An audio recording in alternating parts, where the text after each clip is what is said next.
Hello बच्चों, welcome back. बच्चों, पिछले वीडियो लेक्चर में हमने रेस्पिरेशन को स्टार्ट किया था। उसमें हमने देखा था एरोबिक रेस्पिरेशन क्या होता है, एनारोबिक रेस्पिरेशन क्या होता है। फिर हमने देखा था रेस्पिरेशन इन प्लांट्स। आज की इस वीडियो लेक्चर में बच्चों हम बात करेंगे रेस्पिरेशन इन ह्यूमन बींग्स, यानी कि हम ह्यूमन कैसे रेस्पिरेशन करते हैं, सांस कैसे लेते हैं, सांस कैसे छोड़ते हैं। इन सभी चीजों को बहुत ही बेहतरीन तरीके से आराम आराम से पढ़ाया जाएगा। आप हमारे साथ कनेक्टेड रहिएगा। बच्चों, हम जानते हैं जो ह्यूमन बॉडी होता है उसमें जो रेस्पिरेशन होता है ऑक्सीजन के प्रेजेंट में होता है, इसलिए हमारे अंदर जो रेस्पिरेशन है वो एरोबिक रेस्पिरेशन है, यानी कि ऑक्सीजन रिक्वायर्ड होता है। ठीक है, हमारे अंदर जो रेस्पिरेशन के लिए मेन ऑर्गन है, जो मेन रेस्पिरेटरी ऑर्गन है वो होता है लंग्स, यानी कि हमारा फेफड़ा।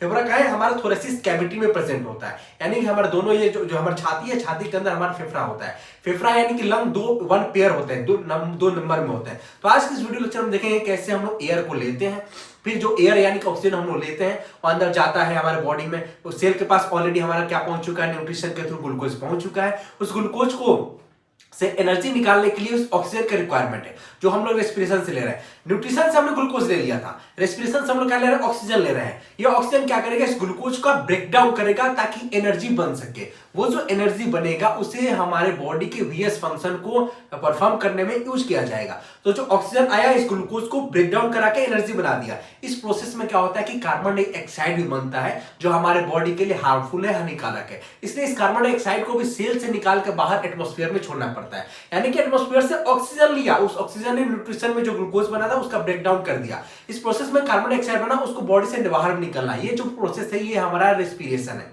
ठीक है, तो ये कैसे होता है, क्या होता है, इसमें कौन कौन से रास्ते हैं, पाथवे है, उस सब के बारे में हम पढ़ने की कोशिश करते हैं। आइए बच्चों देखो, मैंने ये डायग्राम बना रखा है। ठीक है, ये नोज है, ये माउथ है। आप समझने की कोशिश, ये नोज है और ये माउथ है। मैं यहाँ पे नेमिंग कर दे रहा हूं।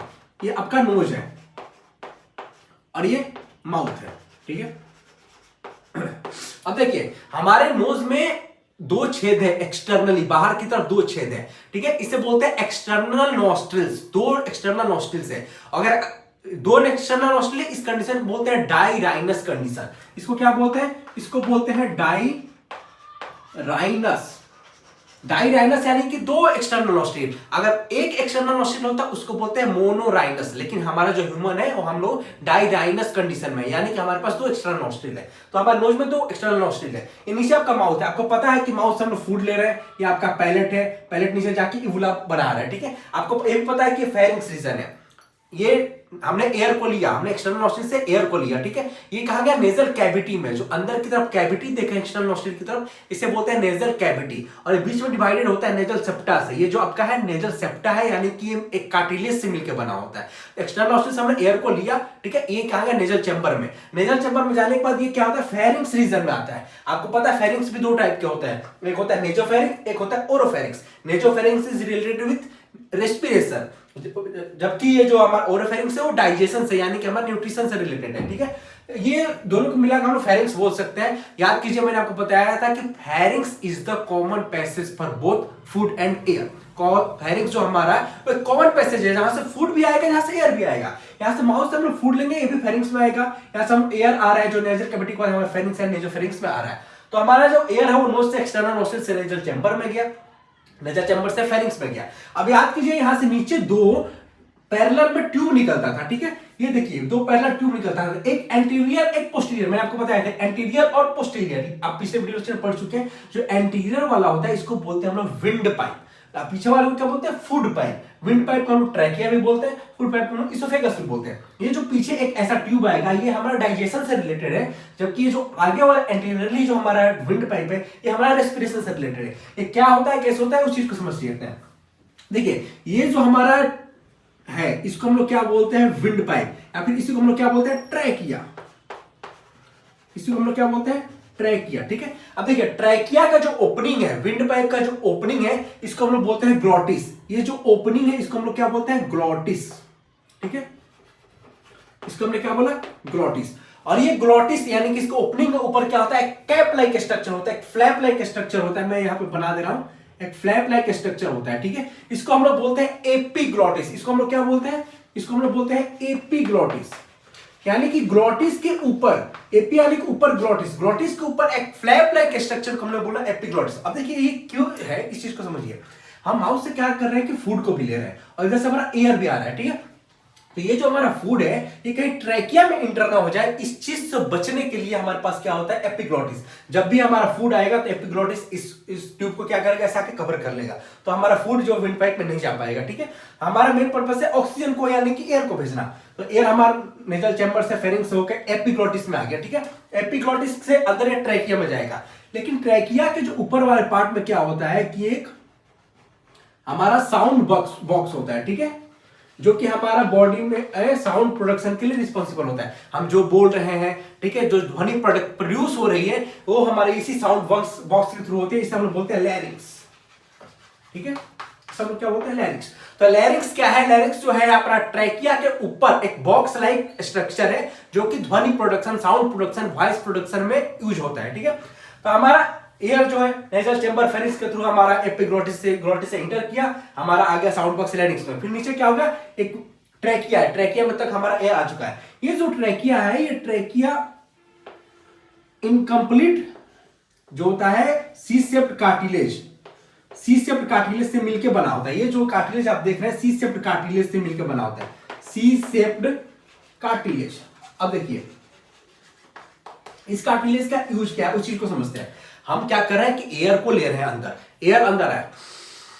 अब देखिए ट्रैकिया में आया तो ट्रैकिया का क्या होता है कि प्रेशर बढ़ेगा घटेगा, तो there is chances of collapsing of trachea. Trachea हमारा कोलैप्स हो सकता है, डैमेज हो सकता है। इस चीज से बचने के लिए यहाँ पे क्या होता है, सी शेप्ड कार्टिलेज है। ये हमारा ट्रैकिया आ रहा है, आप इमेजिन कीजिए ये क्या हुआ, सी शेप्ड कार्टिलेज आ गया। ये क्या इसको पकड़ के रखा है, ये ना इस ट्रैकिया को बढ़ने देगा ना घटने देगा, ये क्या करता है, होल्ड करके रखता है, जिससे कि हमारा ट्रैकिया डैमेज ना हो। तो हमारा एयर अब ट्रैकिया में आ चुका है। ठीक है, अब ट्रैकिया क्या होता है कि नीचे जाके डिवाइड हो जाता है।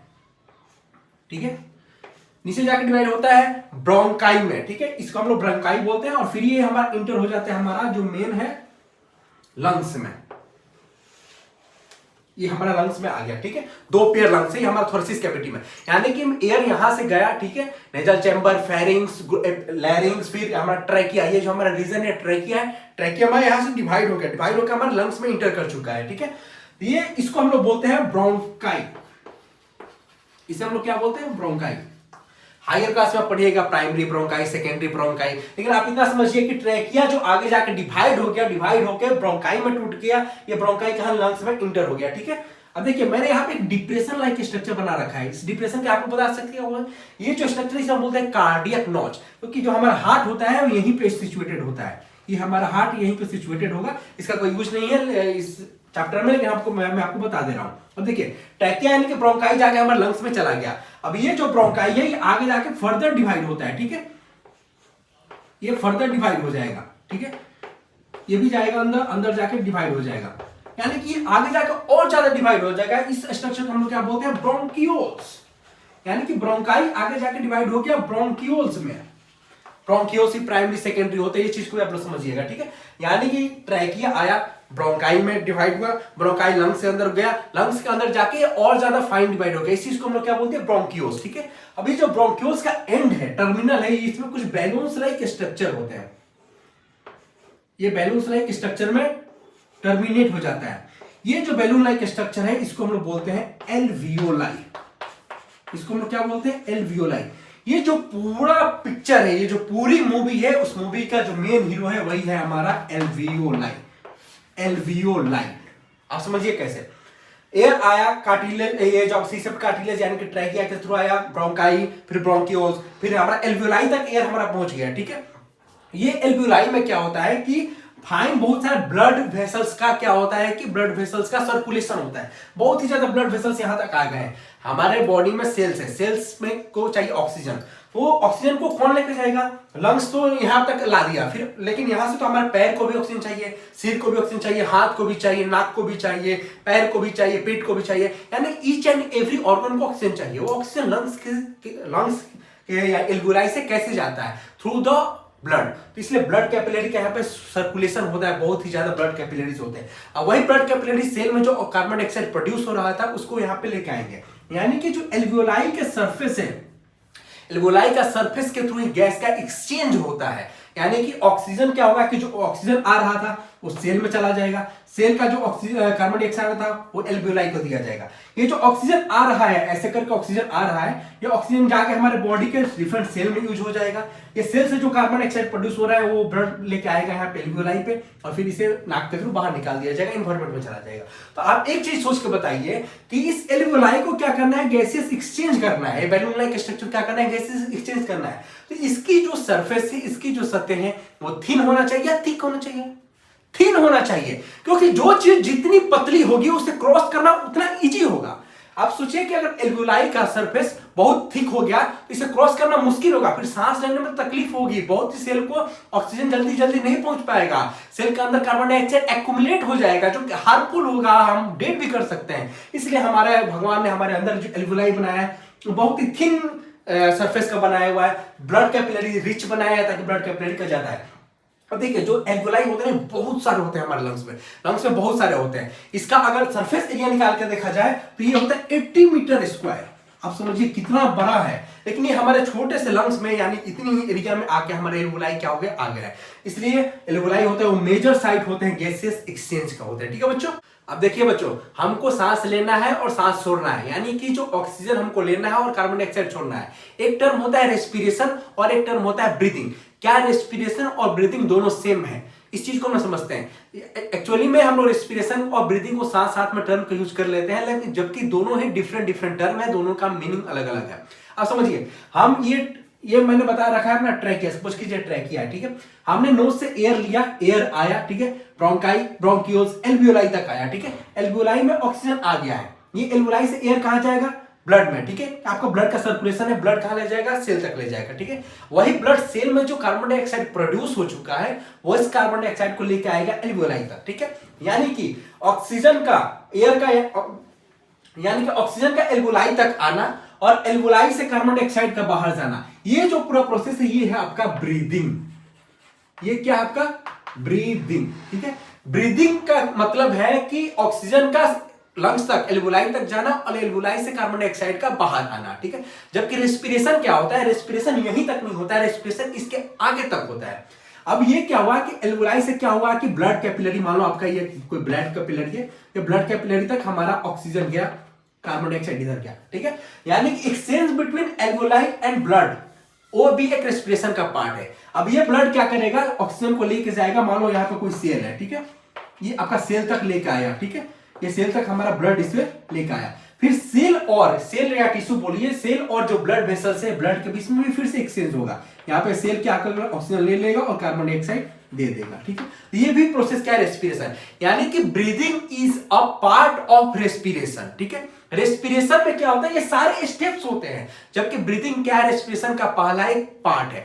हम सांस लिया, ये गया लंग्स तक, ठीक है, लंग्स में हमारा ऑक्सीजन चला गया एल्वियोलाई तक, एल्वियोलाई में कार्बन डाइऑक्साइड आ गया, उसको हमने छोड़ दिया। सांस को लेना, सांस का छोड़ना, ये हमारा क्या एक ब्रीदिंग है। जबकि रेस्पिरेशन क्या है कि जो सांस लिए वो भी एक पार्ट है रेस्पिरेशन का, breathing is also part of respiration.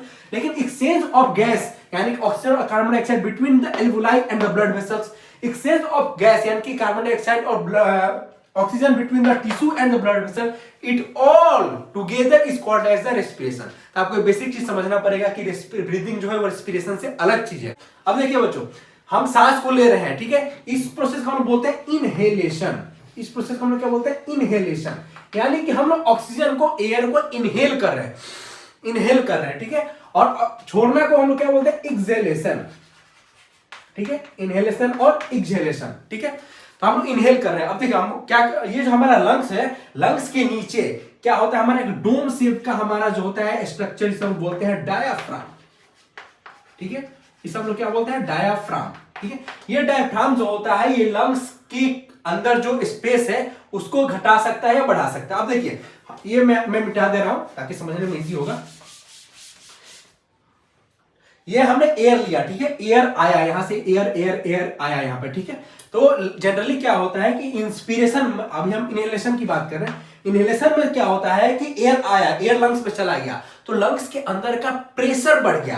ये प्रेशर बढ़ गया तो ये जो हमारा डोम शेप का जो हमारा डायफ्राम है वो जनरली इस तरह का होता है। इसके अंदर प्रेशर बढ़ने से ये क्या हो जाता है, कॉन्ट्रैक्ट हो जाता है, और ये कॉन्ट्रैक्ट होकर कुछ ऐसे नीचे की तरफ आ जाएगा, ठीक है, ये नीचे की तरफ आ जाएगा, तो ये लंग्स को स्पेस मिल जाता है नीचे की तरफ बढ़ने का। तो लंग्स के अंदर क्या होता है, स्पेस बढ़ जाता है, लंग्स के अंदर का प्रेशर कम हो जाता है, जिसकी वजह से हमारा एयर है वो अंदर की तरफ आ जाता है। आप समझिए, एक छोटा सा कमरा है जिसमें केवल 5 लोग रह सकते हैं, एक बड़ा सा कमरा है जिसमें 10 लोग रह सकते हैं। तो अगर बड़ा स्पेस है तो 5 वाले जो कंजेस्टेड वाले लोग हैं वो कहाँ जाएंगे, लेस कंजेस्टेड वाले में जाएंगे। तो यहाँ पे जो डायफ्राम हमारा नीचे चला गया है, डायफ्राम कॉन्टैक्ट हो गया इंस्पिरेशन इनहेलेशन में, तो ये हमारा लंग्स का कैविटी बढ़ गया, लंग्स कैविटी का स्पेस बढ़ गया, प्रेशर कम हो गया, तो एयर इजिली हमारा अंदर आ सकता है। ठीक है, अब देखिए ये हमारा जो लंग्स है ये चारों तरफ से क्या होते हैं, ये दोनों तरफ से हमारा रिब्स यानी कि कोस्टल मसल, रिब्स के मसल को हम लोग क्या बोलते हैं, कोस्टल यानी इंटरकोस्टल मसल बोलते हैं। ठीक है,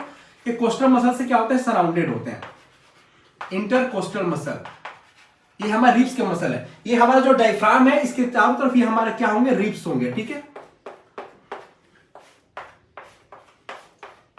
ये हमारा रिब्स है। मैं अब आपको इनहेलेशन समझा रहा हूं, इनहेलेशन क्या होता है। इनहेलेशन हमने सांस लिया, ठीक है, सांस लिया। अब देखिए इस चीज को ऑब्जर्व कीजिए, हमने सांस लिया, मेरा छाती का कैविटी बढ़ रहा है, यानी कि हमारा जो थोरेसिस कैविटी का है वॉल्यूम बढ़ रहा है। कैसे, क्यों बढ़ रहा है, क्योंकि ये जो डायफ्राम ऐसे था ये कॉन्ट्रैक्ट होकर नीचे आ गया, कॉन्ट्रैक्ट होकर नीचे आया तो लंग्स को ज्यादा स्पेस मिल गया एक्सपेंड होने का, लंग्स के अंदर का वॉल्यूम बढ़ गया, स्पेस बढ़ गया। और ये जो रिब्स है, ये रिब्स भी क्या करते हैं, इसके वॉल्यूम को बढ़ाने में हेल्प करते हैं। ठीक है, तो ये डायफ्राम भी हेल्प किया और ये इंटरकोस्टल मसल भी हेल्प किया, इसकी वजह से लंग्स के अंदर का वॉल्यूम बढ़ गया, वॉल्यूम बढ़ गया, प्रेशर कम हो गया, बाहर का प्रेशर ज्यादा है, अंदर का प्रेशर कम है, तो एयर इजिली अंदर आ जाएगा। दैट इज हमारा इनहेलेशन। अब देखिए एक्सहेलेशन, हमें सांस छोड़ना है, सांस छोड़ रहे हैं, तो ये जो नीचे आ गया था हमारा जो डायफ्राम, ये फिर से अपने रिलैक्स होकर पहले वाले पोजीशन में आ जाएगा, पहले वाले पोजीशन में आ जाएगा। और ये हमारा इंटरकोस्टल मसल भी जो हेल्प कर रहा था इसको बढ़ने में, वो हेल्प करना बंद कर देगा। तो फिर ये हमारा जो लंग्स है हमारा नॉर्मल कंडीशन में आ जाएगा। इसमें लंग्स के अंदर का प्रेशर ज्यादा हो गया तो ये हमारा ब्रीदिंग आउट हो जाएगा, यानी कि इंहेलेशन। तो इनहेलेशन और एक्सहेलेशन में क्या होता है कि इनहेलेशन में डायफ्राम कॉन्ट्रैक्ट हो जाएगा, एक्सहेलेशन में डायफ्राम रिलैक्स होकर अपने नॉर्मल कंडीशन में आ जाएगा। ये जो हमारा प्रोसेस है, ये हमारा पूरा प्रोसेस है हमारा रेस्पिरेशन का। अब यहाँ से हमारा ऑक्सीजन आ चुका है, वो सेल तक जाएगा, सेल में कार्बन डाइऑक्साइड बनेगा, फिर कार्बन डाइऑक्साइड को लाकर बाहर कर दिया जाएगा।